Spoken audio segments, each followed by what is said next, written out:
Hi, my name is Debbie Batista. I'm the County Clerk and Auditor Controller. For those of you who don't know that, the part of the hat that I wear for the County Clerk is I'm also the Register of Voters. So first of all, we want to thank you both, or all of you guys, I'm used to doing weddings, all of you guys for showing up. This is really important, and we're hoping that by having this class that will take away some of the mystery on how to run, take away some of the questions so people aren't afraid, and making not only your lives easier, but my staff's life easier too. So we're going to kind of go over all the steps. I'm one of you. I'm going to be running in June, just like all of you, hopefully. So if we can kind of get started, Robbie's going to take over. Robbie did all of the work. This is Robbie Bergstrom. Robbie is my assistant county clerk. And so he came from Fresno County. He has a lot of experience with elections, and he makes my life a whole lot easier. So how many of us are not novices, and this isn't our first election period, just to give Robbie an idea of going through? Okay, so the rest of us are novice, and that's good. Because I remember our first time, and it was pretty scary, and they were not doing these classes. So these classes really will help you, and they'll explain things like in lieu of signatures, they'll give you time frames so that you know when the time frames are.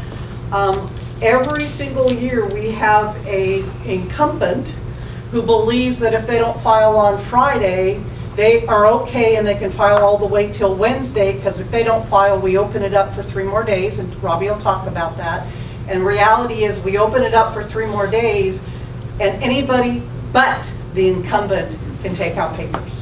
So every single year we have at least one person, we're telling them, we're really sorry, but you don't get to run for your position. So hopefully this will help, and we will have less and less of that. So here's Robbie, and he's going to take it away. Hello. So again, my name's Robbie Bergstrom. I'm the assistant county clerk. I have just passed my 2-year mark in Tuolumne County. It's a beautiful place. We just bought a house, so I'm here to stay. I'm here to stay. Prior to this, I was working for the elections office in Fresno, where I was primarily over candidate filing and running the vote by mail section of the elections office. So any questions that you have, feel free after this, during the class, feel free to ask, call our office if you have them later. We're there to help you. So let's go over a few things before. Please remember to silence your cell phone if you haven't done so already. If you haven't been in this room before, the restrooms are right outside this door to your right. And again, feel free to ask questions at any time. There's plenty of stuff that you might have a question about, and I'll let you know also if we're going to answer it later. Okay, so what exactly are we going to talk about today? We're going to talk about the timeline. We're going to look at 3 major parts of the candidate filing cycle that's going to come. We're going to talk a little bit about the design of the handbook and how you can use it to find your information pretty quickly. We're going to talk about the signatures in lieu period. This is where you get signatures to reduce your filing fee. We're going to talk about documents that are required for you to file, or else you do not become a candidate on the ballot. We're going to talk about ballot designation, that title that goes underneath your name on the ballot, and the requirements that go with that.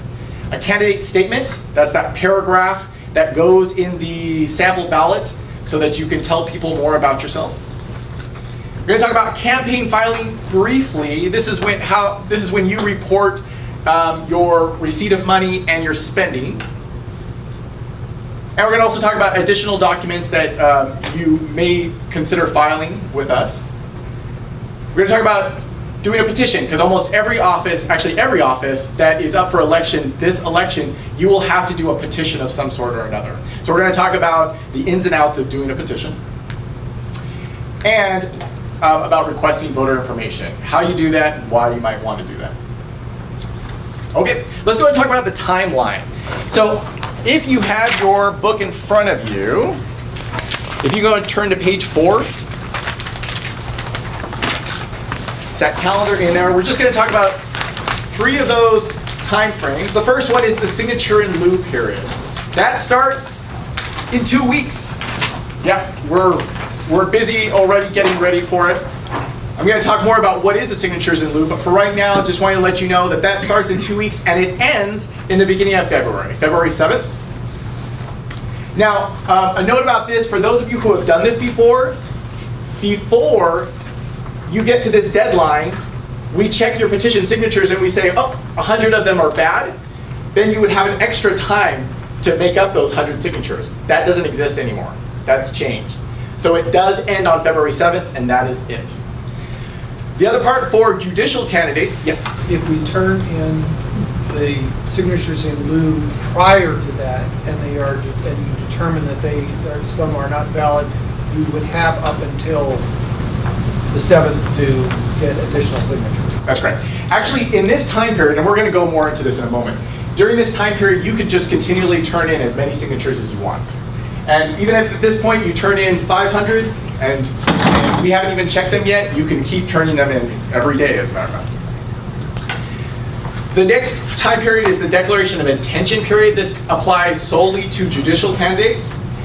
And that starts on January 29th, and it ends on February 7th, the same day as the signatures in lieu.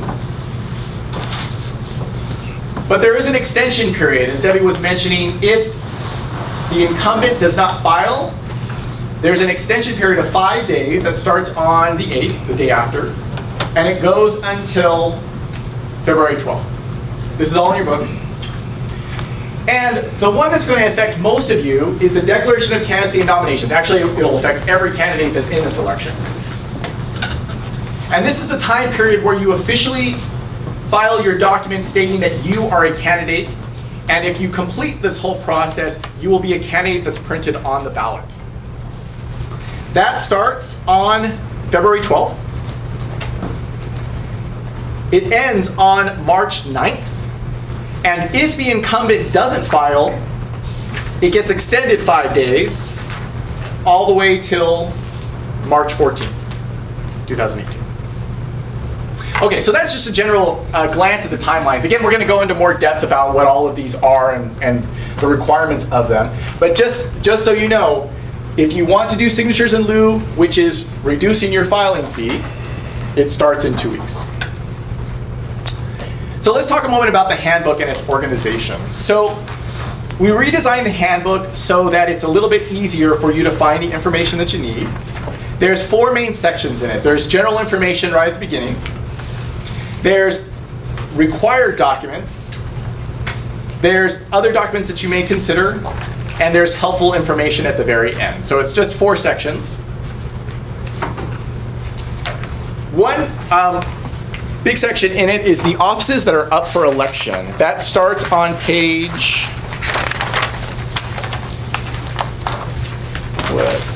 it starts on page 8. And as a matter of fact, these candidate handbooks were printed before the Secretary of State released the information about the filing fees. So I'm going to go ahead and hand out an updated copy of that.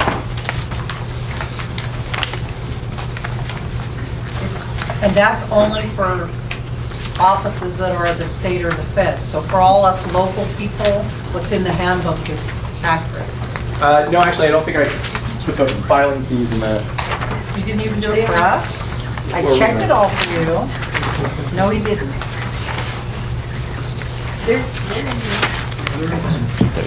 The filing fees?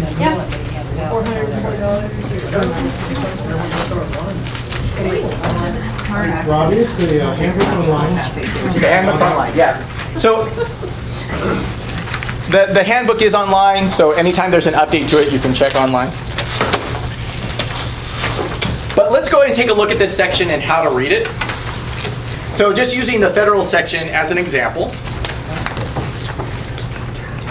The first section talks about the name of the district and the office, right? The district, of course, is the boundary lines and the name of the office that you're running for. The district number is in the next column. Some offices, of course, that doesn't matter. Offices like U.S. Congress, supervisor, those have district numbers.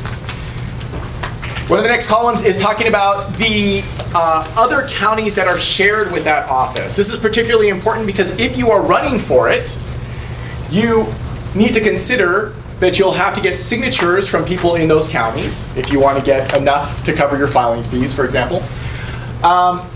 And you may consider filing a candidate statement in each of those counties. So it's important to take a look at that column, make sure you understand which counties your office borders. The incumbent of that office, and like Debbie was mentioning, if that person does not file, then it gets the extension. So it's important to know who the incumbent is. The filing fee, the number of signatures that you would need to get if you want to completely wipe out your filing fee, how much each signature is worth, and the nomination signatures that you needed.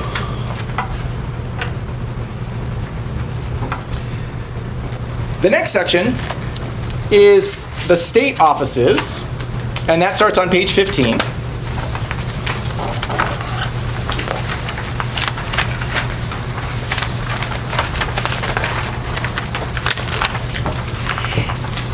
And this talks about, well, it's basically the listing of the offices and the link to go to the Secretary of State website to see the requirements and the filing fee. If you would like a copy of that, I have a couple of copies here in front, so you can come up at the end of the class and you can ask me for it, that's fine. But if you prefer to view it online, go either to the Secretary of State's website or find our handbook online and click on the link.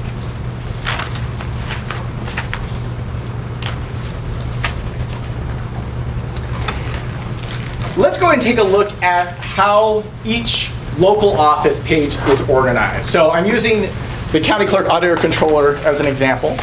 So if you could turn to page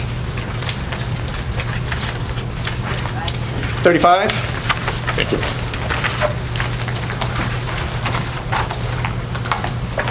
The start of the page deals with the filing fee, the signatures in lieu, similar to the chart that we have.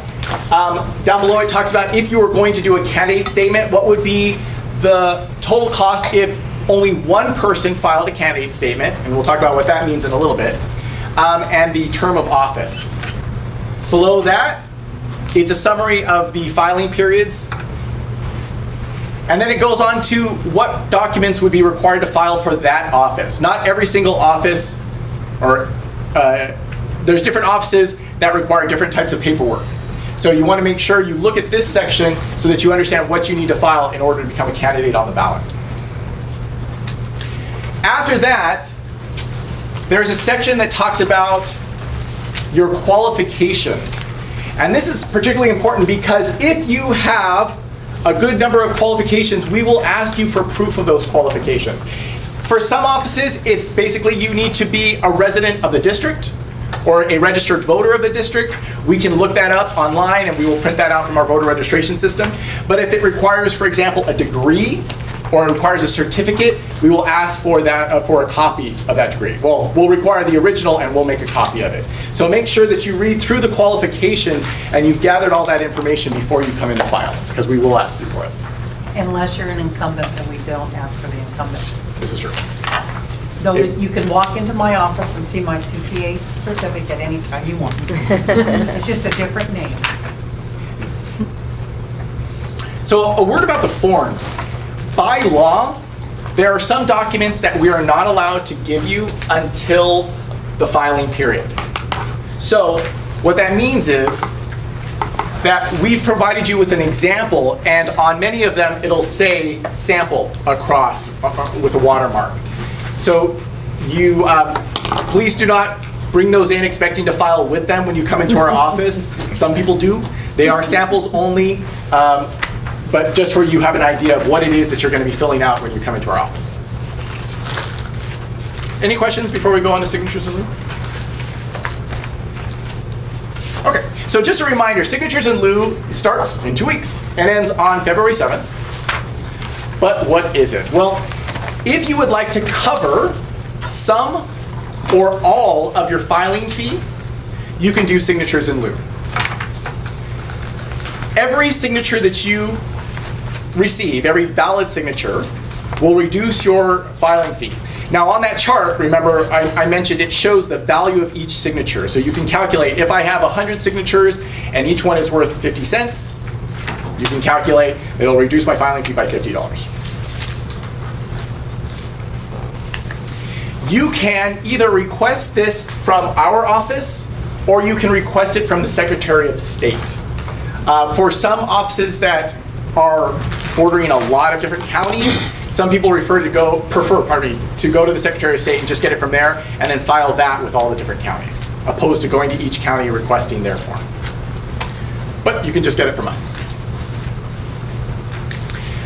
However, you can get the form from the Secretary of State or our office, but you must file it in the county where you circulated the petition. So if you go to Calaveras and you ask for signatures there, you must turn it in to the Calaveras office.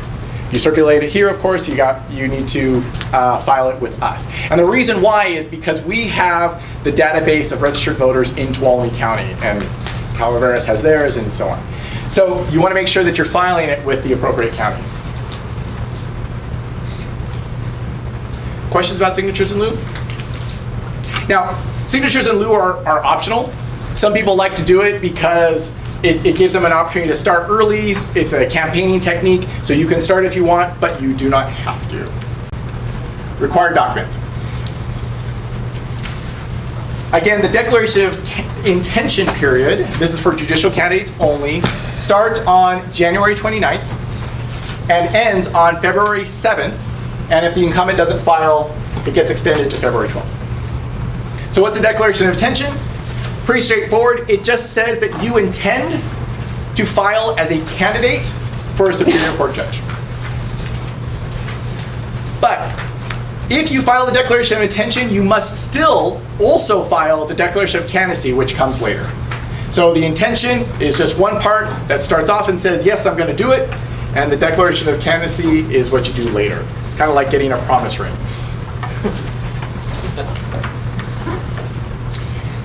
Well, we talked about that. If the incumbent doesn't file the declaration of intention, it gets extended and anyone else can come and file, or any eligible candidate can come and file. After that follows the declaration of candidacy. This is when, this starts on February 12th and ends on March 9th, and then gets extended if the incumbent doesn't file to March 14th. Okay, so what's the declaration of candidacy? Every candidate, except for city candidates, will file a declaration of candidacy. This is when they formally declare, I am going to be a candidate on the ballot. Now, until this time, you can file your campaign forms, you can file signatures in lieu, anything.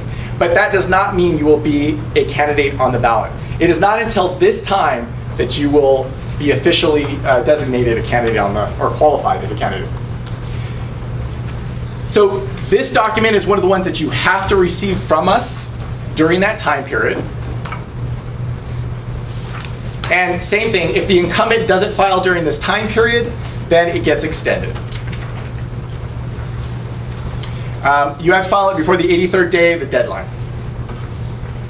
Now, city candidates don't do a declaration of candidacy, but they do a nomination form. And on it has an affidavit of nominee where they basically are declaring their candidacy. It's all on one form. So if you are planning on running for the City of Sonora City Council member, just remember that you do not do a declaration of candidacy, you do nominations only. Question, Robbie.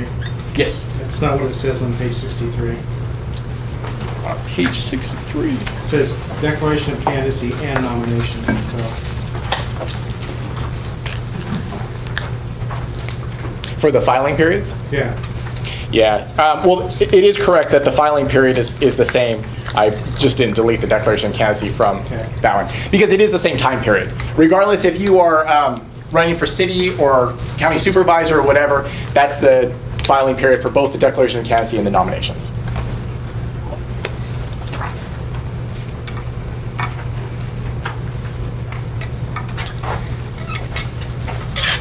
Let's go and talk a moment about the nominations. This is where you circulate a petition to get signatures of people who are nominating you to run for that office.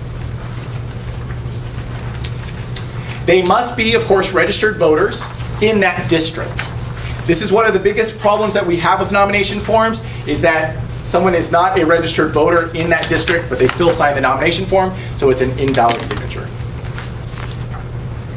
And of course, you need to get this petition back with all the total number of valid signatures before the deadline. Something to point out about this, when you look at your documents that say how many nomination signatures you need, there's usually a range. Like for example, 20 to 40.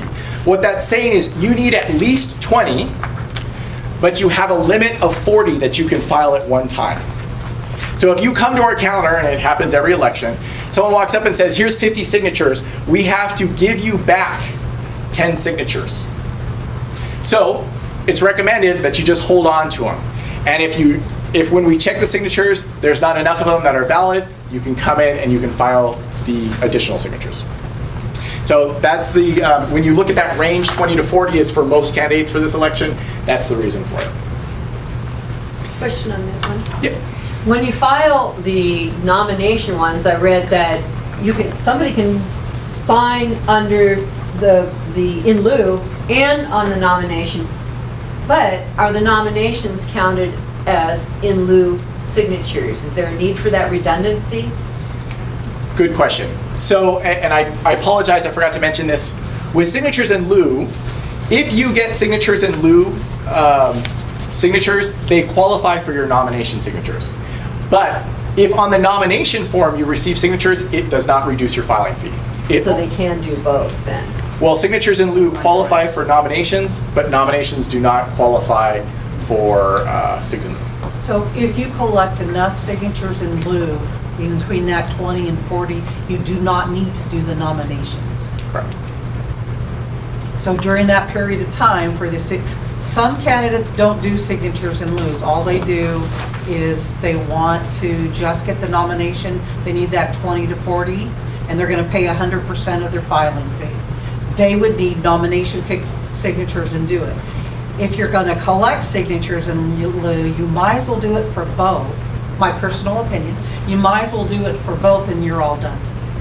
Do you need to do anything special to have a count for both? When you fill out your paperwork, there's a little box that says, I will use my signature in lieu for my nominations. You want to check that. So still turn in the that actually- nomination form, but just have that. There won't, Oh. if you do signatures in lieu, you won't need to do a Okay. nomination. That's actually changed with the recent law.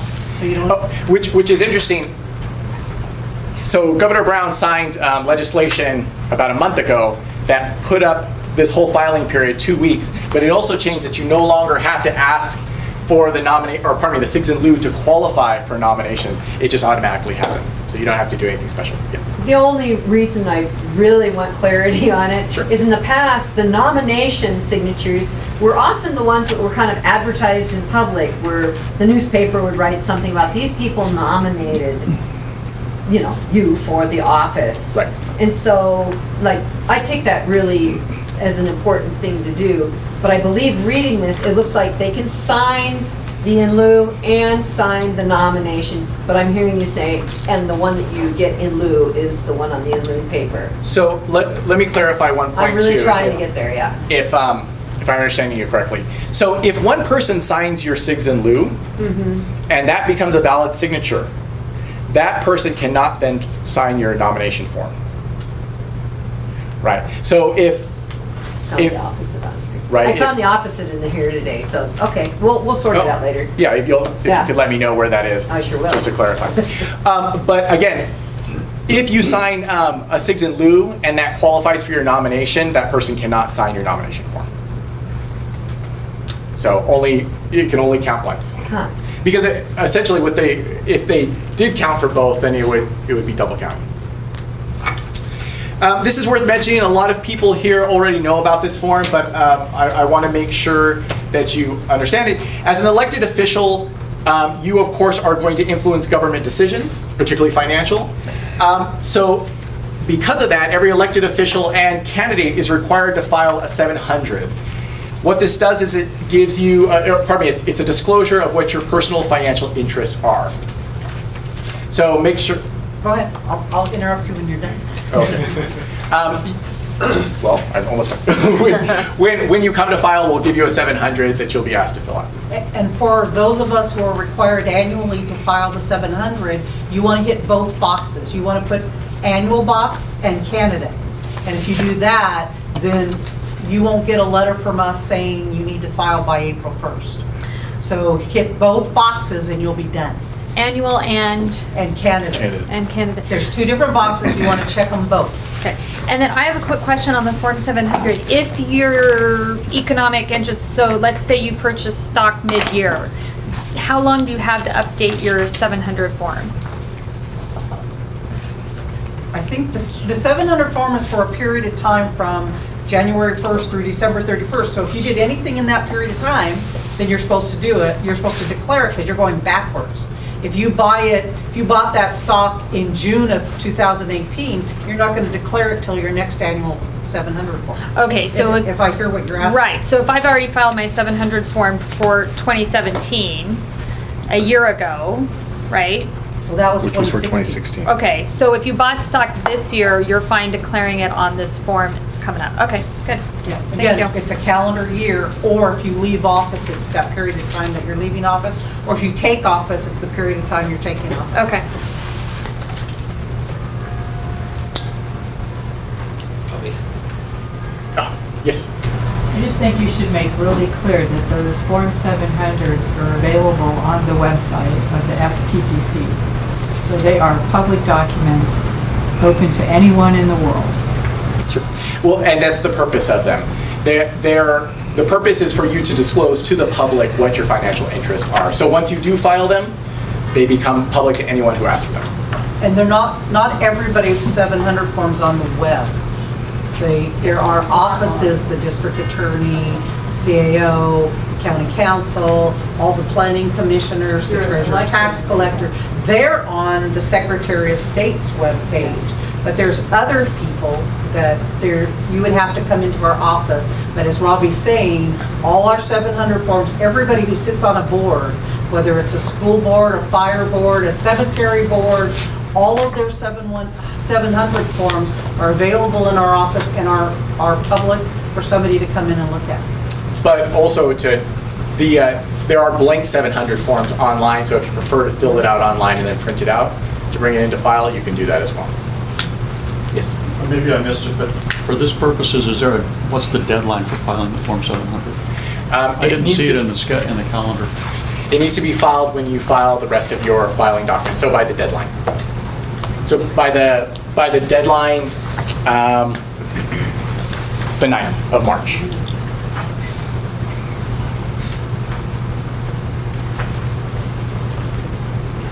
Robbie, I found it on page 104 of the FPCPC document, signing a petition, and it does say, you may sign your own signature in lieu and or nomination petition, so it's got both of them on page 104. So, So we could sort it out later. I just wanted to point out that that's what I'd read today, and that was in conflict with what I thought I heard, so. yeah, Okay. and again, that's where, I mean, you could sign your 6 I in can lieu. understand it not being paid for, totally, Right. but, Well, okay. yeah, I suppose, so another way of wording it then is you can sign this or you can sign that, but you can't sign both. And that is a good thing to clarify in there. Yeah, because it says and. I understand. I'll need to clarify that. Okay. One thing about particularly the declaration of candidacy is it's not permitted to leave the office. So once you come in and request it, we have you fill it out while you're there. We give you the oath of office. We file it and then we take it. You are not allowed to take it home with you. However, there is a provision if you are not able to make it into the office, you can ask someone to come in with a written statement stating that you have given them permission to take the document with them. But this document has to state that they understand, one, that it's their responsibility to fill it out completely and correctly, or rather the candidate fill it out completely and correctly and get it back to our office by the deadline. So I don't recommend you do this. If you can come into our office, you should, so that we can help you do this correctly and make sure that You don't get disqualified because it's incorrect, but if you are unable to make it into the office, this is an option for you.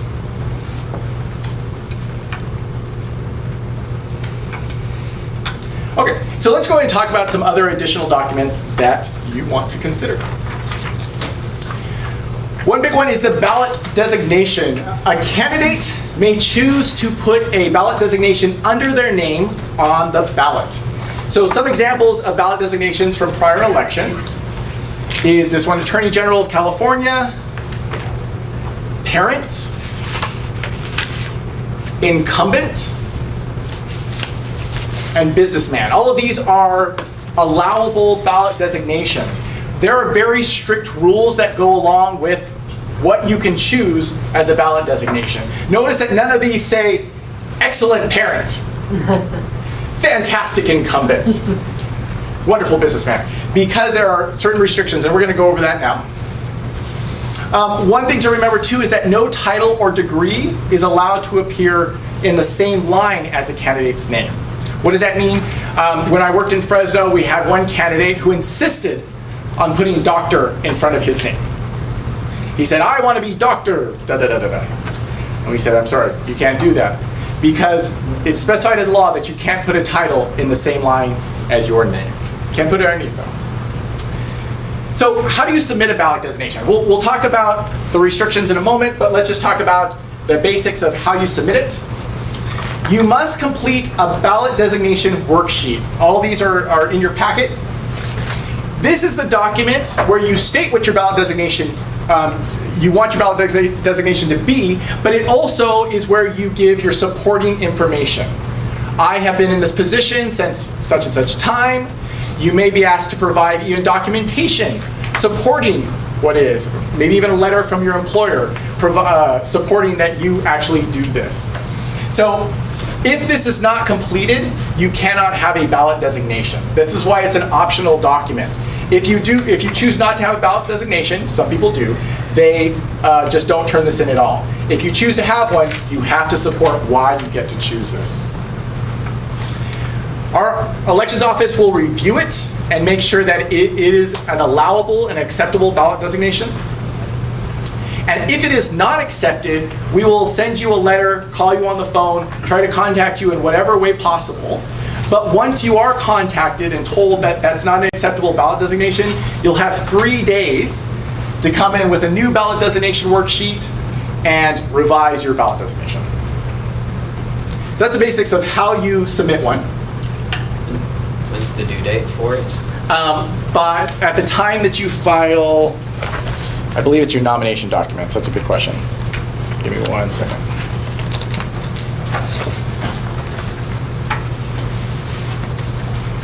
And I would assume if it's not accepted, but you don't turn in within 3 days, then it's just blank. That's correct. Okay.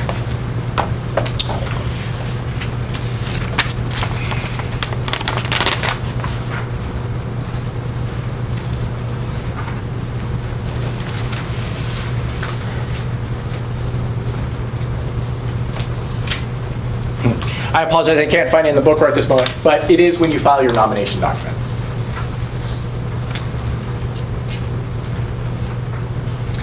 So what can a ballot designation state? Whoops. What can it state? It can state the word incumbent if you are currently running for the office that you now hold.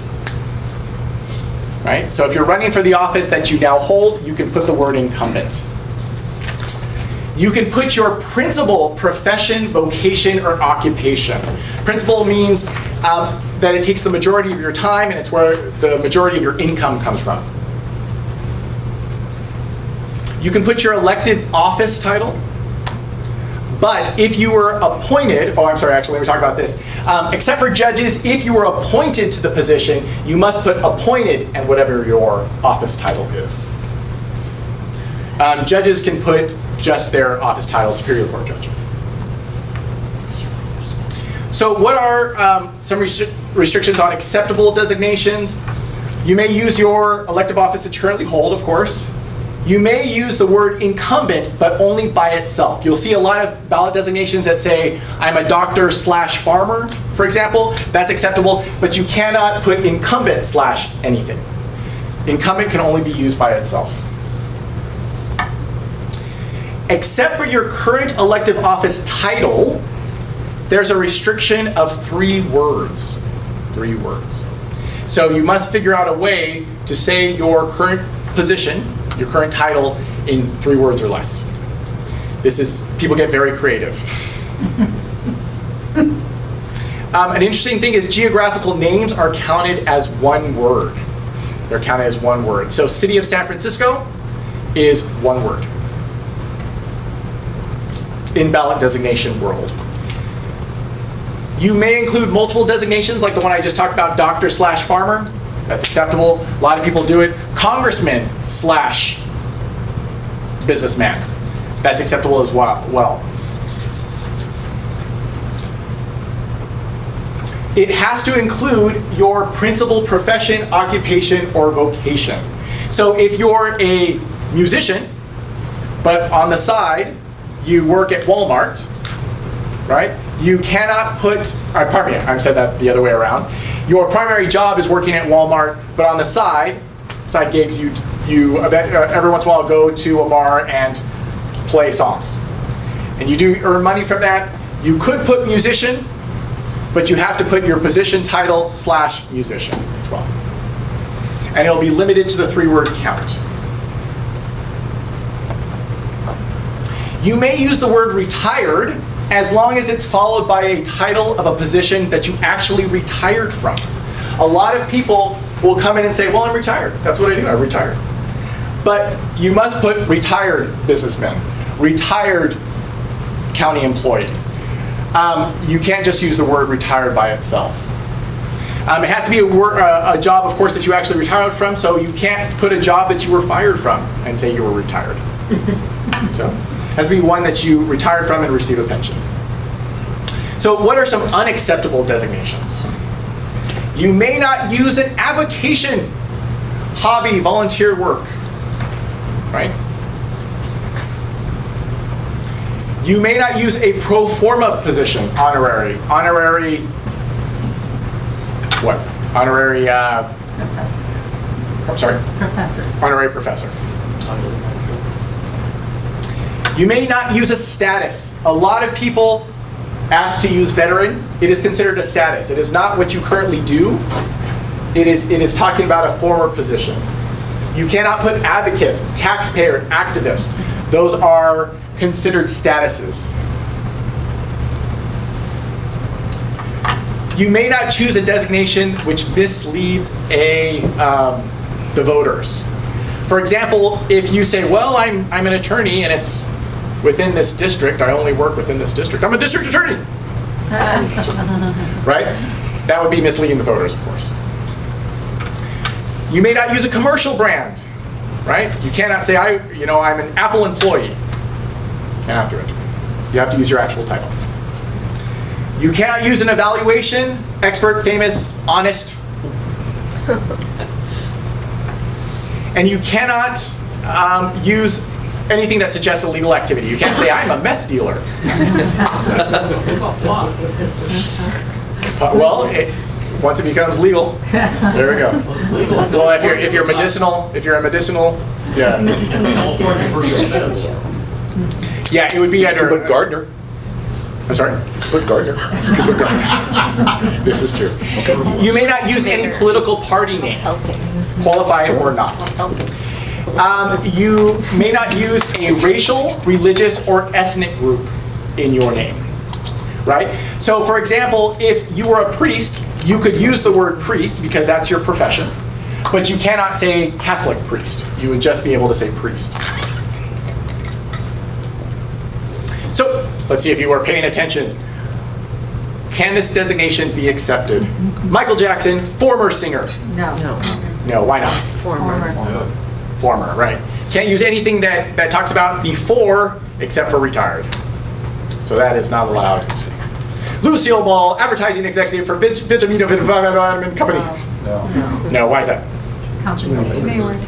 It's company name, also Too many words. too many words. Too many words, yeah, can't use that one. Claire Underwood, incumbent. Yes. Yes. Peter Parker, expert photographer. No. No, why is that? Expert. Expert. Zuri Chen, Los Angeles City Mayor. Yes. Yeah. You might look at it and go, well, it's too many words, but remember, Los Angeles City is considered one because it's a geographical location. Incidentally, geographical locations are limited to county, city, and state names. So special districts, school districts would not be allowed, or would not be considered under the 3-word. Let me say that another way. If it were the name of a school district, for example, it would be subject to the 3-word limitation. Oh, like Twain Harte, Lost Byron Unified School District, just too many words? Correct. Correct. And that would be very hard to put onto a ballot. Jerry Seinfeld, retired. No, why is that? Because that's where he was retired from. Yeah, where is he retired from? Comedian. That would not be allowed. Gerald Depardieu, French libertarian. No. Why is that? Political party, but also ethnicity. Ethnicity would not be allowed. Vlad Dracula, retired phlebotomist. Yes, that would be allowed. That would be allowed. And I put this up one time and someone said, well, if he's really retired. So yeah, that one would be allowed. One document you'll be asked if you would like to sign is called the Code of Fair Campaign Practices. This is an optional document, and the purpose of it, it was created by the state legislature to give candidates guidelines for determining fair play during an election, and to encourage candidates to discuss issues instead of untruths or distortions. This is an optional document, but if you choose to sign it, we will give it to you and you will file it with us. Candidate statement. What is a candidate statement? The candidate statement is a paragraph or two that you write about yourself, about your education and your qualifications for the office. This will either get published in the state voter information guide, depending on if you're running for certain state offices, or it'll be published in our Tuolumne County sample ballot, again, depending on which one you're running for. So how do you submit a candidate statement? We'll start there. You want to provide a digital copy to us. So that means either on a Word document, provide it on a CD, or email it to us.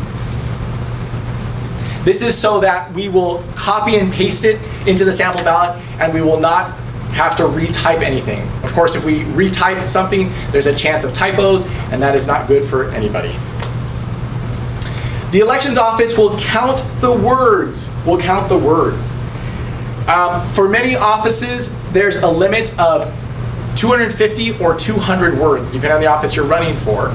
So make sure that before you count the words in your candidate statement. There's a section inside the handbook that talks about the guidelines for how we count words. For example, geographical names get counted as one word. So make sure that you are not using Microsoft Word to count it for you, because it will not count it correctly. Or will not count it how it's legally allowed to be counted. After we count the words and we determine that it's within the limits, you'll be asked to provide a check that says, underneath the dollar line, it says not to exceed and the total amount possible. Now, why do we do this? Well, if only one person submits a candidate filing fee, it will cost us a larger amount to print it in the county sample ballot. If 2, 3, 4 people file it for the same office, it reduces the fee that we have to pay. So, when you write not to exceed this amount, after candidate filing closes and we know how many people have filed this candidate statement, we will write in the actual amount and then cash the check.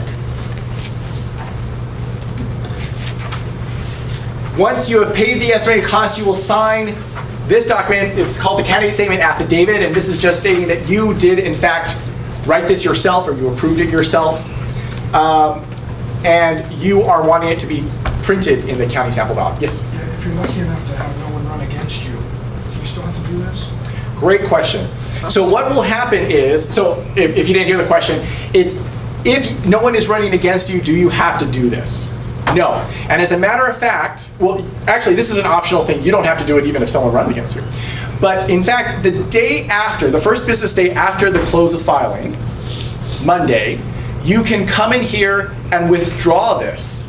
So a lot of people file this document, and if no one runs against them, they just come in the next day and withdraw it. But you have to withdraw it by that first business day after the close.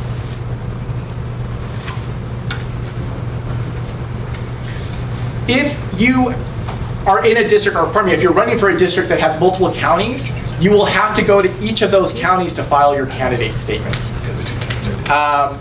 I see Robert shaking his head because I know you needed to do that to all the different counties to I had to file. go to 10 different counties, Wow. and they all had different forms Wow. and slightly different rules. And they all counted the words differently. Oh, I didn't realize that. Well, hopefully the chart inside the handbook makes it very clear the way that we count the word so that you have a heads up before you turn it into us. So some important considerations about the candidate statement. You can withdraw it, as I talked about. You can always withdraw your candidate statement, but you can't change it, which means that you can't say, oh, I made a typo, I'm going to withdraw it, and then turn another one back in. Once you withdraw it, it's done. We cannot accept it again. If you decide that you do not want to do one, you can withdraw it, and it won't be printed. That's fine, but you cannot change it. Candidate statements will remain confidential until the expiration, which means that anybody that comes in and says, psst, hey, can you show me their candidate statement? I want to write one that, is a rebuttal to theirs. Sorry, can't do it. It remains confidential until the close, and then anybody can view it. And everybody does view it. They come in, trust me, the press, the opposing candidates, they'll come in and they'll request it, and they can do that. You just have to pay your copy fee. Statements are subject to examination and challenge. How you do it judicially, or pardon me, in the courts, I do not know. But there is a 10-day period that you can challenge someone's candidate statement. It happened in Fresno quite often. Someone would file a candidate statement. Once it became public, the opposing candidate would file with the court stating that they object to it, and sometimes the judge would rule in the opposing candidate's favor, and the other candidate had to change it. So just make sure that you file a candidate statement that is as true as possible. Oh, I repeated that. I apologize. So always review the candidate statement section in your handbook to make sure that you're following the law. We talked about also format requirements, how you want to format it before filing it with us. Word counting criteria, and at the very end of the section, there's a chart with all the different costs, and it will tell you if only one person files, what your fee is. If 2, 3, 4 people file, what your end fee will be. Questions about candidate statements? There's also a sample in there if you just want to get an idea of what candidate statement sounds like. Permission to post contact information. Very often, people will contact us asking how to contact a candidate, right? What we like to do is we like to post your contact information online. But you would need to fill out this form stating you give us permission to do so. So it'll be posted right on the elections website, and this might include, if you choose, your mailing address, telephone number, or email address, or email address. Yes? Can you use your work email? Absolutely not. One thing to take notice, what's not on here is this is not a campaigning opportunity for you, so we would not post a Facebook account or your Twitter account on there, for example, or your website address. So please don't ask. This is just for individuals and the media to contact you. You get in trouble. I was just curious. Talk to it. I'll give you the name of the person who got in trouble. Yeah, it was one of our supervisors. He's not a supervisor today, but he was. Oh, go ahead, tell us. You have to go back to the newspaper, you'll find it. Campaign filing form. So during an election, you're required to file campaign disclosures.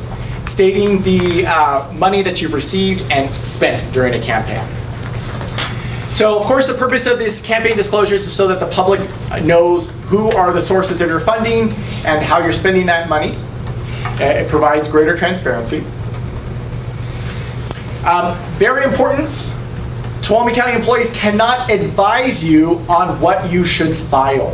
This section that I'm about to talk about is a general overview of what the most common forms purpose are, but I cannot advise you if you should fill them out or not. It's your responsibility to make sure that you're filing in a timely manner. Inside the handbook, there is a schedule which starts, let's see, it starts on 93, pardon me, the schedule starts on 100. And there's 2 calendars in there, one for state candidates and one for local candidates. So make sure that you're looking at those deadlines. The FPPC is the one that you need to contact to double check if you need to do something or not and what you should report. So the contact information is in your handbook, but please take advantage of them. I have heard that they have very limited time with their phone calls, for those of you that have tried, but they do respond to emails fairly quickly. So one common form is the 501, the candidate intention statement. This is reporting to the FPC, or to the public really, that you are intending to become a candidate in this coming election. It's one common form. The 410, the statement of organization. This is a form that you use to report that you're organizing a committee. It does not say the money. It doesn't talk about the money coming in or out. It is just talking about the organization of it, and this is when you would get your number. And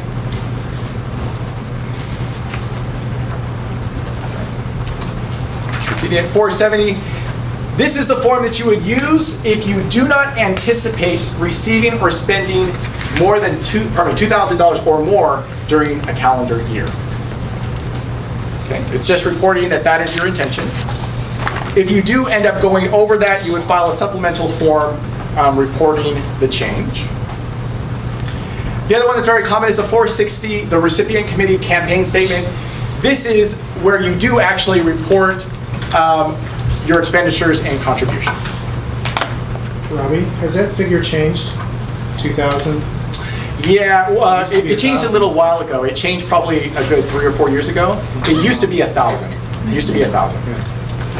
And I want to do one clarification, because I said absolutely no to Canaan. If you're a public official, you cannot use your work phone. If you are a business person or work email address, if you're a business person and you want to give us your work address, that's okay.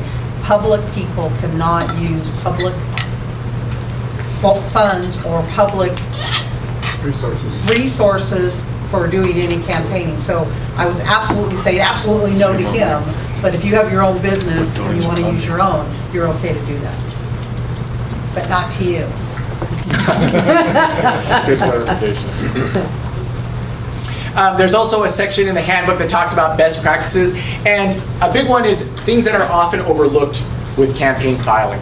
So take a look at that and make sure that you are doing the best practices that you can. So some helpful information. Write-in candidacy. A lot of people don't even pay attention to this time period, but starting on April 9th and ending just before the election, May 22nd, someone can come in and file as a write-in candidate. What's interesting about the write-in candidate is any qualified person can come in during this time period and file. There's no filing fee required to be a write-in. This is the one part that people miss a lot. If you are not a qualified candidate, your name will not be counted when someone writes it in on a ballot. So all the Mickey Mouses, Cinderellas, any man but her, all of those don't count. I got one of those. Any man but her. Oh. Really? I thought it was funny. Really? Yeah. I didn't know about that. That's harsh. That's harsh. Well, it's. Any questions about write-ins? So that is a possibility for any office. A little tidbit about the write-ins, what's interesting, is the law changed, as many of you know, for many state offices, they're considered voter nominated, right? They're not party nominated offices, like the presidents or the central committees. They're voter nominated. So if there are 10 people on the ballot in June, whichever two get the top votes will move on to November. So let's say there's 10 candidates and one candidate gets 99% of the votes and the last 1% split up by the last 9, the top 2 will go to the November election, regardless of how many votes they get. Or, which would happen to this community, if you have a legitimate write-in candidate, as Bigelow did, then he won majorly in June, but in November, the other gentleman was on the ballot, and those top 2 had a race. Wow. Yeah. Which is why I bring it up. This happened in Fresno, actually, a little while ago, where it was I think it was a state assemblyman. He had a write-in candidate, a write-in opponent, and that opponent got 12 votes. He got all the other votes, and they were the top 2, because there was only 2, and they went on to the November election. He got printed on the November election ballot. So Does that work for local offices or just state? no, just the top 2 primary. Or the 50+1. Robbie? Yes. Do write-in candidates have to file all the same disclosure statements and documents that a regular candidate does? Yeah. So they have Yeah. a compressed time frame to do that stuff? They have a compressed time frame to do it, but they would have to file the same documents as any other candidate. Yes. And of course, there's some exceptions. The ballot designation worksheet, because they're not going to be printed on the ballot, so there's no ballot designation to be printed. Candidate statement, of course, they wouldn't have the option of being printed in the ballot because it's too late. But all the qualifying documents, the declaration of candidacy, the nominations, and the documents proving that they are qualified for the office are required. And the 700? Oh, 700 as well, yes. So, something to point out, both the petition in lieu and the nomination documents are petitions. They're petitions. Incidentally, you'll see this title, petition in lieu, but we often refer to it as signatures in lieu. It's a little bit more clear what its purpose is. But they're both petitions. So it's important to consider, how do you circulate a petition? So things to remember, anyone 18 years or older may circulate a petition and gather signatures.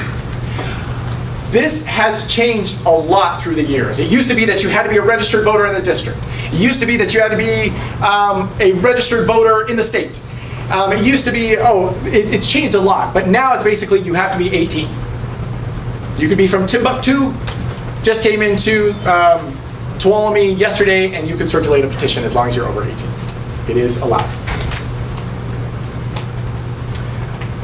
This includes a candidate or a family member. I get asked this quite a lot. The candidate says, well, can I circulate my own petition? Yes, and most do. One of your family members, as long as they're over the age of 18, can circulate it as well.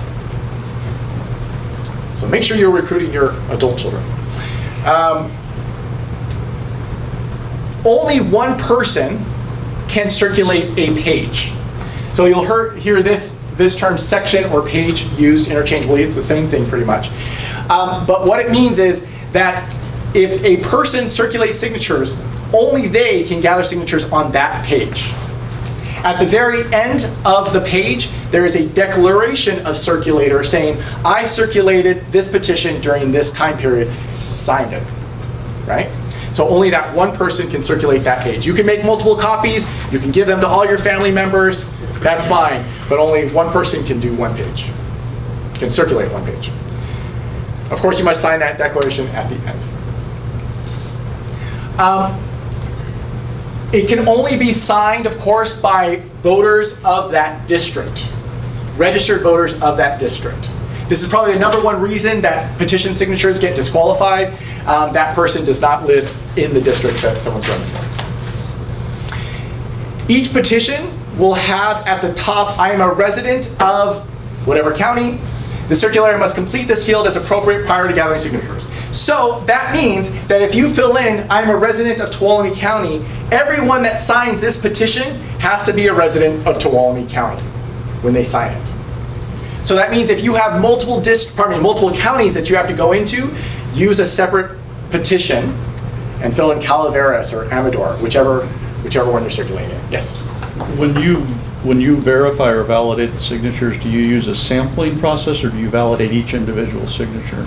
It depends on how many there are. So I'm trying to remember, with signatures in lieu, I believe it's, if it exceeds 500 signatures, when you turn them in, we'll check a random sample of the 500 within all of them. So it won't be the first 500, it'll be a random sample. So we might go for 1, then 5, then 7, and keep hopping. A good example of this is actually we had a state petition that we finished checking today, and there was 1,500 signatures filed here in Tuolumne County. We only checked 500, a random sample of 500 of them. An invalid signature only disqualifies that signature, not the entire page. That's correct. That's correct. An invalid signature disqualifies just that signature.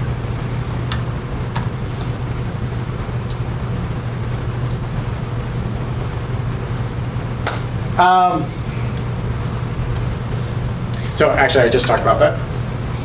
So some requirements and tips on petitions.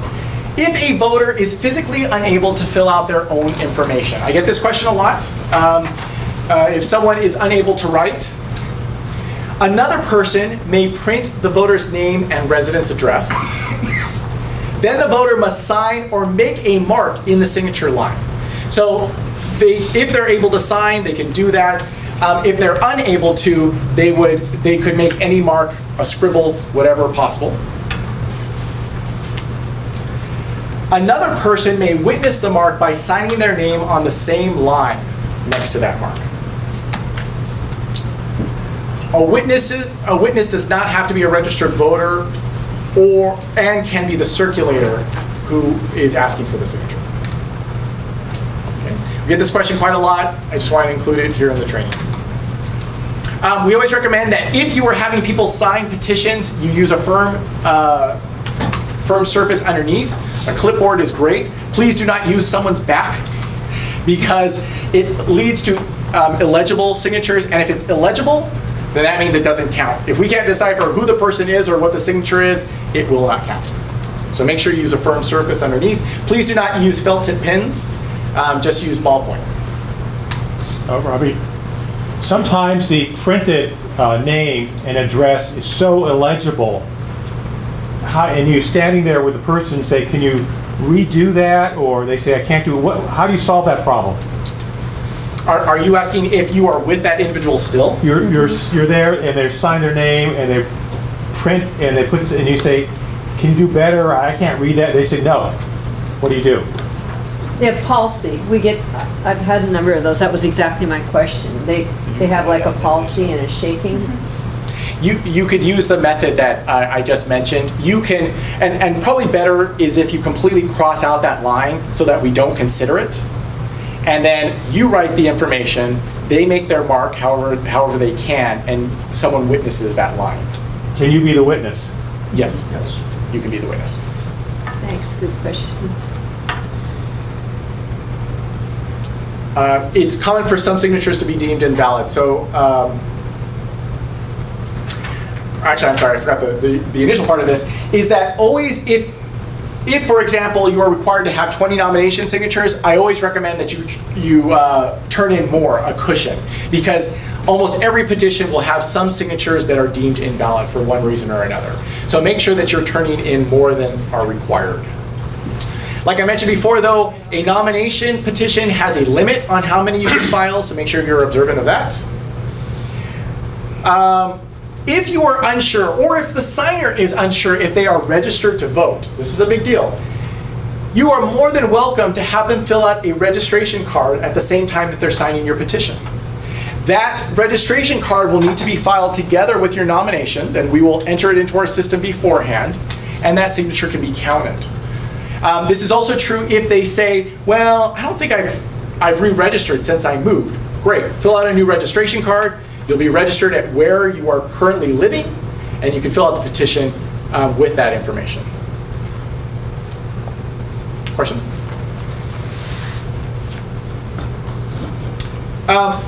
The declaration of circulator, if it is not filled out. So going back to your question earlier, if one signature is deemed invalid, it does not invalidate the whole petition. But if the declaration of circulator is not complete on the petition, that entire page will be invalidated. So make sure that you have every single one completed by the declaration by the circulator who circulated it. The person will have to include their name, their residence address, the dates that they actually circulated the petition, and their signature.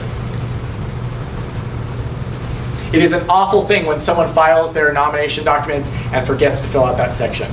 I have had to tell candidates before that all of their petition, I had one candidate that all of their petition, every single one, and I think they had over 400, they did not have a declaration of circulator signed.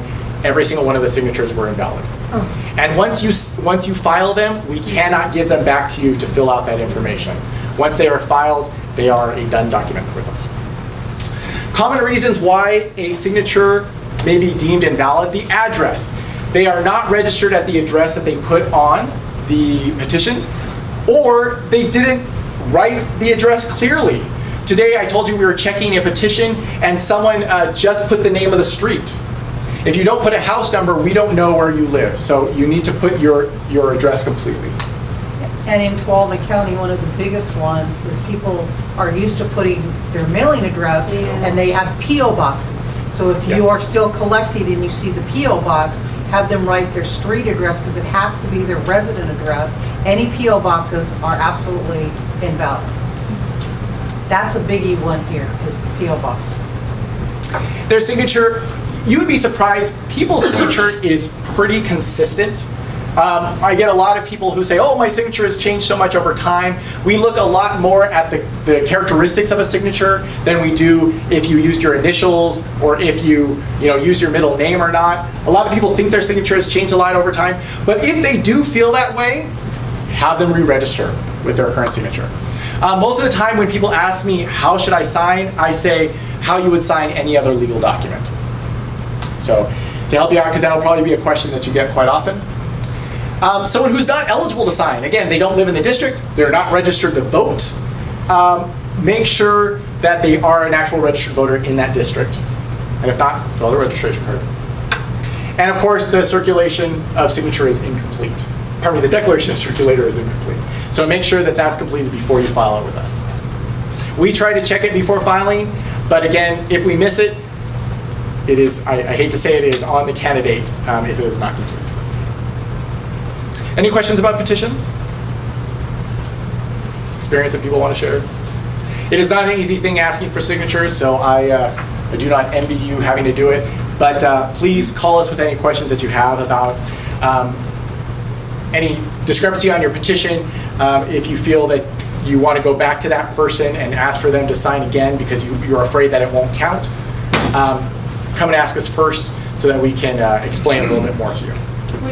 By the 14th, will you clarify the issue of, I'm left with not really understanding about the nomination and the in lieu, only because it says one thing here, and then you mentioned that you just check a box, and then you said, no, it changed. So I actually heard 3 different answers on that one, and I'm not clear on it. So maybe by the 14th when we come in to pick up those, or when we come in to pick them up, I'd like to get that cleared. Sure. Okay. But just to state it straight, prior to a month ago, the law stated that you had to say specifically, I want my signatures in lieu to count as my nominations. Legislation was just signed that said you don't have to ask anymore. It will count. So if we just turn in lieu's, the first 40 that are qualified are going to be the nomination? Yeah. Likely the first 20. You're talking about county supervisors. The first 20 will count towards your And nominations. then you don't get paid in lieu money for that? Last time we did have to check. Oh, you do? Yes, so you get a double. Got you. A double. It will reduce your filing fee and it will go towards your nominations. Got it, okay, fine. Because nominations didn't count. Don't do the Yeah. nomination form, just eliminate the nomination form. And a lot of candidates do. A lot of candidates just do, 50 signatures in lieu, they get their nominations taken care of, they get a little deduction to their filing fee, and they're happy. So Yes. the nomination form is for people who aren't going to go out and gather signatures. Right. It's signatures in lieu, correct. They're going to pay the full Right. filing fee. Right. And they're not going to participate in the timeframe for the signatures only. Right. And there are people who do that. It was interesting because you mentioned the newspaper deal. A lot of people would do signatures in lieu, and then they'd save those special people that they liked to do their nomination forms, right? So that they would have, those people on their nomination forms. That's up to you if you want to do it, but if you get enough signatures in lieu, you would already be qualified in that area. Requesting voter information. So a lot of people don't realize that you as a candidate are eligible to request voter information. It can only be requested by people who are legally allowed. This would be including people that are doing it on behalf of an election. Of course, if you are a candidate for the election, you can request it. If you're working in a government office, if you're doing it for journalistic reasons or educational reasons, you're doing research, you can request the information. It's not available to anyone. If you want to find your long-lost grandmother, you can't request the information. When requesting the information, you must fill out an application or use agreement. I do have a few here if you would like some after class, but we do have it online if you'd like to fill it out there and then print it out.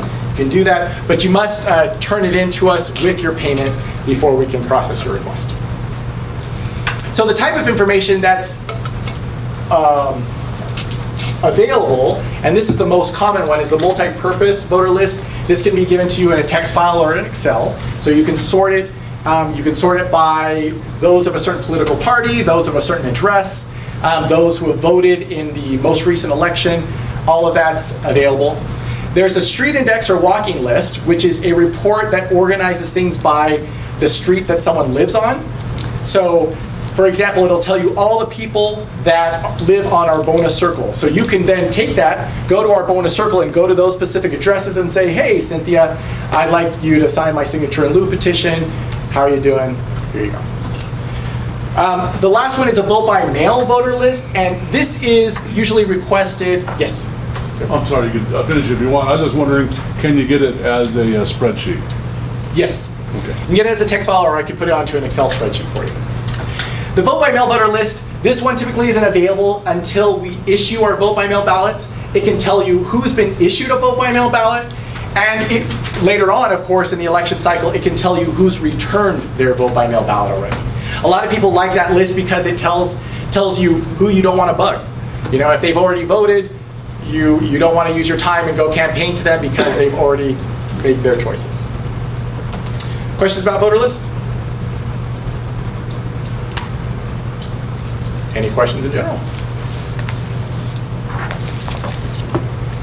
Can we have your card? Yes. Thank you.